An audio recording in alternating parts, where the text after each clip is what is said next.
Hora certa na PAN, 11h28 agora, hora do mercado financeiro com Luiz Arthur Nogueira. Bom dia, Luiz, seja bem-vindo. Luiz, certamente você vai falar sobre os reflexos na economia desses bloqueios que acontecem no Brasil todo, né? Exatamente, Cláudia Bartel, bom dia a todos. Muito obrigado a você pelo carinho da sua audiência.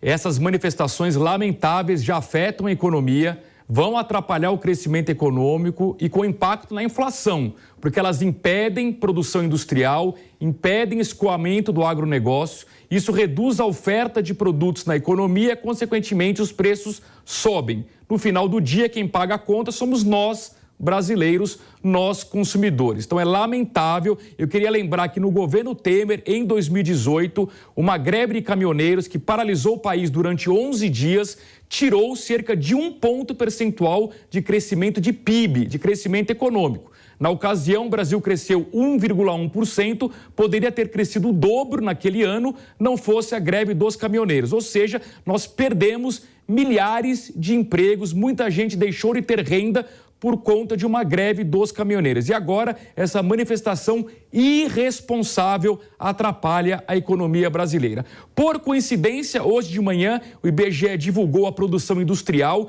e é justamente o setor industrial quem mais sofre com esse tipo de paralisação. E os dados do mês de setembro já não foram positivos e, consequentemente, agora, nesse início de novembro, com esse tipo de paralisação, pode afetar ainda mais a produção industrial. Eu queria mostrar no nosso telão o impacto que nós já tivemos negativo de setembro, que obviamente não tem nada a ver com a manifestação de hoje, mas já é um prenúncio de dias ainda mais difíceis para o setor industrial. Vamos para o telão? Reparem que são 2 meses seguidos de queda da produção industrial em novembro, ou melhor, em agosto, 0,7%, agora em setembro, de novo uma queda de 0,7%. No próximo gráfico, o acumulado em 12 meses mostra a situação difícil do setor industrial, ao contrário do setor de serviços, que vem sendo a locomotiva do crescimento econômico neste ano, o setor industrial há vários meses no vermelho. Reparem, desde abril, o acumulado em 12 meses está negativo e agora em setembro em 2,3%. Então, eu insisto para que o bom senso prevaleça neste momento, porque esse tipo de manifestação atrapalha o setor industrial. Nós temos um convidado aqui nos estúdios da Jovem Pan News, justamente para poder comentar os impactos das manifestações dos caminhoneiros na economia. Nós recebemos Fábio Astrauskas, ele que é economista e CEO da Zigen. Fábio, bom dia, seja bem-vindo, tudo bem? Bom dia, Luiz, bom dia quem está nos assistindo aqui pela Jovem Pan amanhã. Fábio, eu queria a sua análise sobre o impacto desse tipo de manifestação, de paralisação, de bloqueio de estradas na nossa economia. Foram os aspectos todos que já foram comentados anteriormente, né, políticos e institucionais. Aqui no nosso bloco de economia, você lembrou bem, né, uma paralisação como essa que tivemos durante o governo Temer, ele acabou acarretando naquele período de 10, 12 dias de paralisação, uma estimativa de cerca de 1% de queda, 1 ponto percentual de queda do PIB. A partir do 4º, 5º dia, o que nós vimos naquela ocasião, esses efeitos no PIB serão sentidos. Há atividades que não se recuperam, né, que não compensam a perda de uma paralisação, o consumo principalmente, não se recupera se a paralisação for muito longa. Portanto, inevitável que se isso continuar, teremos um impacto negativo no PIB. Ainda não, né, nesse momento, 2 dias é possível de compensar, mas se se alongar, isso lamentavelmente afetará o resultado principalmente de indústria, mas também de serviços e agronegócio no último trimestre do ano. Inclusive, Fábio, o agronegócio tem produtos perecíveis, né? A gente pega, por exemplo, leite, são produtos que, se isso não for resolvido rapidamente, os prejuízos serão enormes. Exatamente, isso faz com que, se a paralisação for mais longa, 4, 5 dias, a partir de 4, 5 dias, isso traga efeitos negativos para a atividade econômica. Eu posso dar um exemplo pessoal meu. Nesta quinta-feira eu participaria de um evento aqui no interior de São Paulo e queria reunir diversos executivos da América Latina que estavam vindo ao Brasil para um debate econômico e o evento acaba de ser cancelado porque os voos foram cancelados no aeroporto de Guarulhos por conta da paralisação que houve nesta manhã. Então tem impacto, inclusive, no setor de turismo. Agora, Fábio, e o setor industrial que depende de peças? Vamos pegar, por exemplo, a questão do setor automotivo. A gente já viu algumas fábricas de automóveis paralisando a produção, porque não consegue nem produzir o carro e nem escoar a produção de veículos que depende de caminhão cegonha, até porque o nosso modal viário principal é o transporte rodoviário. O Brasil é muito dependente das estradas, não é isso? Sem dúvida, o principal modal, como você lembrou, é o rodoviário. Ele afeta a indústria, não só a indústria, serviços também, agronegócio, como nós falamos, mas a indústria de várias maneiras, principalmente por conta da capacidade logística que fica toda atrapalhada nas indústrias. Vamos lembrar que as indústrias trabalham cada vez mais com estoques baixos e, portanto, qualquer paralisação de 2, 3, 5 dias afeta a produção. E afetando a produção, fatalmente, a indústria, mais uma vez, né, além dos motivos que nós estamos vendo, você mostrou bem no gráfico anterior, terá consequências negativas. Ô Fábio, hoje o Copom, Comitê de Política Monetária do Banco Central, divulgou a sua ata e fez novamente um alerta sobre a importância do próximo governo, que agora sabemos será o governo Lula, de cuidar com carinho das contas públicas. Se isso não acontecer, pressão inflacionária e o Banco Central não conseguirá reduzir juros, como o mercado imagina, a partir de meados do ano que vem. Qual é o seu cenário ou quão preocupado você está em relação a contas públicas no ano que vem e o impacto nos juros? Preocupação existe independentemente se ganhasse Lula ou Bolsonaro. O que se avizinha para o ano que vem é uma recessão mundial. Portanto, o que nós temos em mente é que haverá, né, uma consequência negativa para alguns países mais, alguns blocos econômicos mais, outros menos. O Brasil pode se beneficiar por conta da sua capacidade de geração de energia, independência energética, geração de commodities. Porém, se a política fiscal, como você lembrou, não for muito bem antenada com esta necessidade de conter gastos públicos para o ano que vem, isso vai tornar mais difícil o trabalho do Banco Central. A política monetária terá que permanecer com juros altos por mais tempo. Muito bem, eu queria agora conferir o mercado financeiro neste momento, como é que estão as bolsas aqui no Brasil e no mundo. Ontem nós tivemos, no day after da eleição do ex-presidente Lula, nós tivemos um dia positivo no mercado financeiro, mas com queda forte das principais ações estatais, com destaque para Petrobras e Banco do Brasil. Hoje, novamente, um dia positivo, abrimos o índice Bovespa com alta de 0,46% aos 116.575 pontos, num dia de otimismo no mercado mundial, que é o próximo gráfico, por conta de que a China reduziu as restrições, os confinamentos em relação à Covid. Acredite, a Covid ainda é um problema econômico grave na China, que vira e mexe, faz um lockdown em algumas regiões do país. Como isso hoje foi suavizado, gerou um otimismo no mundo inteiro. Nos Estados Unidos, tudo no azul, na Europa, tudo no azul, na Ásia, tudo no azul, setinha para cima, tudo subindo. Dow Jones, 0,54%, S&P 500, 0,81%, Bolsa Eletrônica Nasdaq, 1,09%. Na Europa, Frankfurt, ganhos de 1,40%, Londres, 1,64%, Paris, 1,73%, Madrid, 1,43%. Na Ásia, pregão fechado, Xangai subiu forte, 2,62%, Tóquio 0,33%, Hong Kong disparou 5,23%.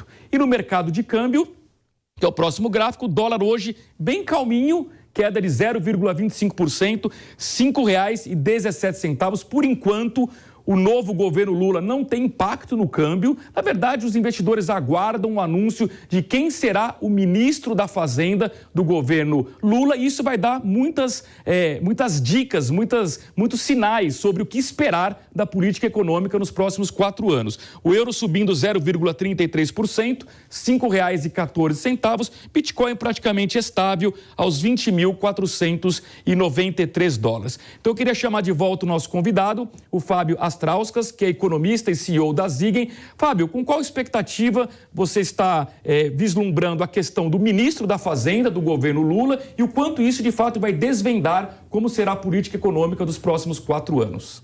Primeiro, é importante notar, pela reação dos mercados desde ontem, que há uma serenidade por parte do mercado financeiro com relação à futura equipe de governo econômica que o futuro presidente, né, o Lula, vai implementar. Não há, de fato, nesse momento, nenhum sinal de que haverá mudanças tão drásticas que viabilizem ou que justifiquem, né, uma volatilidade maior do câmbio ou uma queda na Bolsa. Hoje estamos acompanhando a tendência mundial. É importante dizer que se, né, o Lula mantiver uma política como aquela que adotou no seu primeiro mandato, de manter uma equipe econômica mais conservadora, mais alinhada com o mercado produtivo e financeiro, nós não teremos grandes surpresas nesse campo. As estatais ontem, as ações tiveram queda forte. O que imagino que o mercado financeiro tenha como pressuposto que haverá intervenções, por exemplo, na política de preço da Petrobras. Como é que você está trabalhando esse cenário? Você acha mesmo que o próximo governo vai intervir, vai mudar a regra do jogo? Aí sim há mudanças entre o que estava proposto para a continuidade de governo Bolsonaro e agora para a mudança, né, do vitorioso Lula a partir do ano que vem. Já declaradamente, né, o governo que está assumindo a partir de 1º de janeiro é contra, né, a estatização das suas principais empresas e, portanto, este programa de estatização, que era uma das bandeiras do governo Bolsonaro, ele vai ser interrompido totalmente. Justificadamente, as ações dessas estatais caíram aí durante a semana. Deverá haver alguma correção ao longo do tempo, porque há uma compensação aí, é bom lembrar, Luiz Arthur, que se por um lado há um desestímulo para a privatização dessas empresas, por outro há um estímulo de crescimento, de fomento do crescimento dessas instituições, né? Principalmente Petrobras. Esperamos só que de maneira organizada, né? E não da maneira que foi feita principalmente no último ano do governo, nos 2 últimos anos do governo petista anterior. E em cima disso que o Fábio falou, nós temos uma reportagem do Rodrigo Viga, direto do Rio de Janeiro, mostrando justamente quais são as expectativas de mudança da política de preços da Petrobras. Acompanhe. Clima de expectativa na Petrobras com relação à futura gestão da companhia no governo de Luiz Inácio Lula da Silva. A empresa já foi palco de um grande escândalo que ficou conhecido como Petrolão. A dívida da estatal brasileira de petróleo chegou a bater mais de 300 bilhões de reais. E entre 2014 era a mais alta entre as grandes petroleiras mundiais. Há fontes dentro da companhia que entendem que de lá para cá muito foi feito para melhorar a governança da empresa. A estatal está também na lei das estatais. Tudo para blindar, proteger e evitar interferência externa. Mas isso pode acontecer ou haverá tentativas nessa direção. O próprio presidente eleito Luiz Inácio Lula da Silva disse durante a campanha que queria nacionalizar os preços dos combustíveis, especialmente gasolina e diesel. Segundo ele, os brasileiros não têm que ficar pagando parâmetros, referências internacionais. Essa é atualmente a política de paridade de preços da empresa, chamada de PPI. Se os preços sobem lá fora, sobem aqui dentro. Se caem lá fora, caem aqui dentro. O mercado reagiu a essa perspectiva de mudanças. Pedro Rodrigues, diretor do Centro Brasileiro de Infraestrutura, acha que uma mudança no PPI seria nociva para a companhia. Ponto positivo que eu acho que pode acontecer na nova gestão, uma nova gestão da Petrobras, é a empresa olhar mais para a questão de transição energética, olhar mais para fontes limpas, assim como outras petroleiras estão fazendo ao redor do mundo. No primeiro discurso, o presidente já falou que o Brasil vai olhar para a transição e para outras fontes. Eu acredito que a Petrobras seja também vá nessa linha de olhar para outras fontes de geração de energia, não só a exploração do petróleo. Já o economista Aurélio Valporto, presidente da Abradim, uma associação que representa acionistas minoritários de empresas de capital aberto, não acredita que os erros do passado do PT na Petrobras serão repetidos a partir de 2023. Mas ele é um ferrenho crítico da política de paridade de preços, que é, de certa forma, elogiada pelo mercado. É evidente que existe também a preocupação de que velhas práticas, como aquelas que levaram aos prejuízos de 2013, 14, 15 registrados pela Petrobras, voltem a ocorrer. Mas eu não acredito. Nós aprendemos com o passado e acho que o novo governo deve deixar bem claro desde o início a responsabilidade que terá para com as estatais. Fontes da Jovem Pan na empresa entendem que a Petrobras está mais robusta, mais fortalecida agora do que estava na época do Petrolão. Regras de governança foram implementadas para se tentar evitar interferência externa. E a Petrobras faz parte também da importante lei das estatais. Do Rio, Rodrigo Viega. Muito bem, fundamental a gente discutir a política de preço da Petrobras, mas eu diria que hoje, diante da urgência dos protestos dos caminhoneiros, mais importante do que a política de preço é saber sobre o abastecimento. Se esses protestos permanecerem durante vários dias, correremos risco de faltar combustíveis nos postos de gasolina. E aí é o pior cenário possível, né? Que aí para mesmo a economia. Eu queria ouvir a opinião do Fábio Astrauskas, que é CEO, economista da Siegen. Fábio, no governo Temer esse foi o grande drama, né? Foi uma greve muito longa, de 11 dias, em determinado momento simplesmente faltou combustível e a economia literalmente parou. Sim, sem dúvida nenhuma, combustíveis é um dos pontos, é um dos produtos que tem mais rotatividade de estoque e, portanto, é um dos que mais sofre se tiver uma parada prolongada. Há riscos, esperamos que isso não aconteça, de um pequeno desabastecimento e progressivo, né, a partir de uns 5, 6 dias de paralisação, o que de fato parece que não, né? Vamos torcer para que isso termine hoje ainda. Exatamente. A determinação no Supremo Tribunal Federal é muito clara para desobstruir as estradas e os governadores, através das suas polícias militares, estão tentando cumprir a ordem junto com a Polícia Rodoviária Federal. Fábio Astrauskas, muito obrigado pela sua presença aqui nos estúdios da Jovem Pan News. Um grande abraço, até uma próxima oportunidade. Obrigado, Luiz Arthur. Obrigado, Cláudia. É um prazer estar aqui com vocês novamente na Jovem Pan. Prazer foi todo nosso e nós vamos agora ao vivo ao Rio de Janeiro com o repórter Matheus Coelzer para atualizar as informações sobre os protestos por aí. Bom dia, Matheus. Olá, a gente volta a falar novamente aqui de Duque de Caxias, na Baixada Fluminense, e traz algumas atualizações a respeito dessas mobilizações e das paralisações dos caminhoneiros. Aqui na região da Baixada Fluminense, em Duque de Caxias, na Washington Luiz, uma das principais rodovias que faz acesso e dá acesso à região serrana e também a Minas Gerais, a gente consegue perceber, embora essa chuva tenha se intensificado bastante nas últimas horas, que muitos caminhoneiros ainda continuam paralisados, principalmente no acesso à Reduc. Com caminhoneiros que nós conversamos desde as 6 horas da manhã, falam ainda na interrupção nos bloqueios que acontecem nestes locais. Uma outra informação é que o governador aqui do Rio de Janeiro, Cláudio Castro, ele determinou que a Polícia Militar, através do batalhão de choque, possa fazer a intervenção em todas essas vias que seguem bloqueadas. Houve um aumento, viu? Nós falávamos em 8 pontos que estariam bloqueados ou parcialmente bloqueados, e com a atualização aqui no Rio de Janeiro, nós já temos 15 pontos que ainda seguem causando transtornos para diversas pessoas que precisam passar por esses locais.